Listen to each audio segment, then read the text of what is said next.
చాలా ముక్తాయాసంగా ఉంది. ఏంటి గురుగారు కడుపు ఏమన్నా బిర్రుగా ఉందా? అవునరా, ధ్వజస్తంభ స్థాపన సందర్భంగా ఆ. నవపప్పు ధాన్యాలు దట్టించి నేతిలో రంగరించి 3 వాయిల్ లాగించారు. కొంచెం ఇబ్బందిగానే ఉందో. నవపప్పు ధాన్యాలేంటి గురుగారు? ఉన్నవి రెండే, కందిపప్పు మినపప్పేగా. ఒరేయ్, వెధవా, నవపప్పు ధాన్యాలు తెలియకుండా బ్రాహ్మణ పుట్టకెలా పుట్టావురా? నవపప్పు ధాన్యాలు చెప్తాను, నోట్ చేసుకో. చెప్పండి. కందిపప్పు, కందిపప్పు, పెసరపప్పు, పెసరపప్పు, మినపప్పు, మినపప్పు, శనగపప్పు, శనగపప్పు, బొబ్బరిపప్పు, బొబ్బరిపప్పు, వేరుశనగపప్పు, వేరుశనగపప్పు, జీడిపప్పు, జీడిపప్పు, బాదం పప్పు, బాదం పప్పు, పిస్తా పప్పు, పిస్తా పప్పు. 9.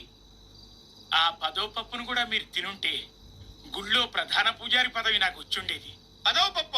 ఆ, అది నేను తినుంటే ప్రధాన పూజారి పదవి నీకొచ్చుండేదా? ఆ. ఏమిట్రా పప్పు? గన్నేరు పప్పు. గన్నేరు పప్ప, గన్నేరు పప్ప. వెధవా, వెధవా.